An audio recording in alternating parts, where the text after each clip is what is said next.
Assalamualaikum warahmatullahi wabarakatuh. Perkenalkan, nama saya Rizka Oktavia dari Prodi PJKR kelas 1E dengan NPM 21106310701138. Di sini saya akan mempresentasikan materi bab 4 tentang miologi. Miologi berasal dari kata mio yang artinya otot dan logi yang artinya ilmu pengetahuan. Jadi, miologi adalah ilmu pengetahuan yang membahas tentang otot. Ditinjau dari komposisi kimia yang menyusun otot, otot terdiri dari 75% air atau hidrogen, 20% protein, dan 5% mineral, dan garam-garam bukan organik atau non-organik. Macam-macam otot.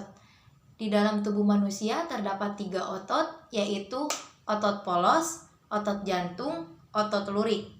Otot polos disusun oleh serabut-serabut otot polos, yang inti selnya terdapat di tengah-tengah. Serabut-serabut otot tidak mempunyai garis-garis melintang, oleh sebab itu disebut dengan otot polos. Yang kedua adalah otot jantung. Jika dilihat dari strukturnya, otot jantung termasuk ke dalam otot lurik, sedangkan jika dilihat dari fungsinya termasuk otot polos. Yang ketiga adalah otot lurik. Otot ini disebut otot lurik karena mempunyai garis-garis melintang. Otot lurik juga sering disebut otot kerangka karena sebagian besar otot ini ada pada tulang kerangka. Yang selanjutnya ialah origo dan insertio. Origo yaitu ujung otot yang tidak bergerak atau dipiksir atau ditahan. Sedangkan insertio yaitu ujung otot yang melekat pada tulang yang bergerak. Yang selanjutnya yaitu saraf pada otot. Serabut saraf merupakan bagian dari susunan saraf periferal yang menyebar dari inti selnya yang terdapat dalam sumsum tulang belakang. Serabut-serabut saraf menyebar keluar menuju serabut otot lurik dan terjadilah perhubungan saraf otot.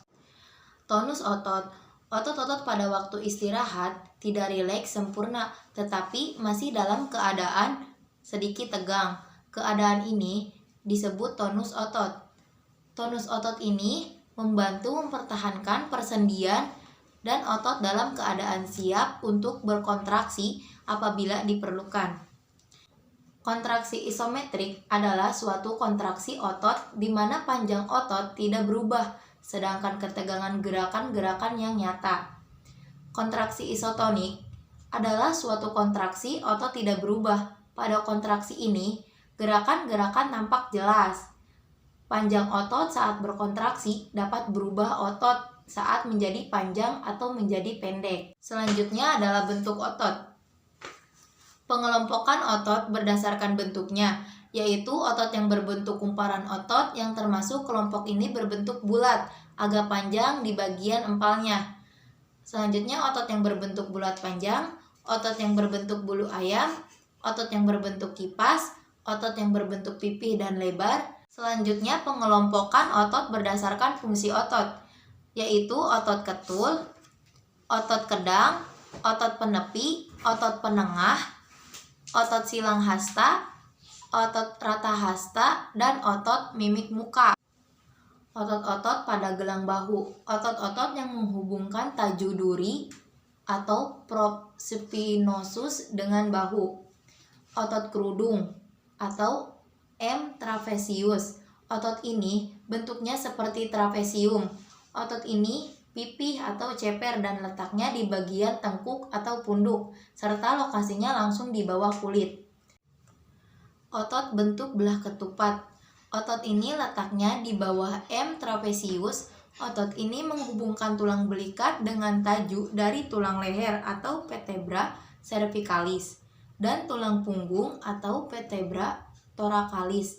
Otot ini terdiri dari otot belah ketupat besar, otot belah ketupat kecil, dan otot pengangkat belikat. Otot dada besar. Otot ini letaknya di bagian dada dan otot ini langsung di bawah kulit. Otot ini bentuknya seperti kipas. Yang selanjutnya yaitu otot-otot yang menghubungkan tulang bahu dengan tulang lengan atas, yaitu otot segitiga, otot lengan bulat besar, dan otot atas balung tulang belikat. Otot-otot bahu dan lengan yaitu ada occipital bones, ada sternocleidomastoid, ada trapezius, deltoid, spina obscapula,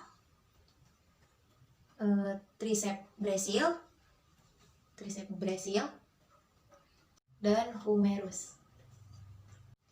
Sekian presentasi dari saya. Mohon maaf bila ada kesalahan kata dalam menyampaikan materi. Terima kasih. Wassalamualaikum warahmatullahi wabarakatuh.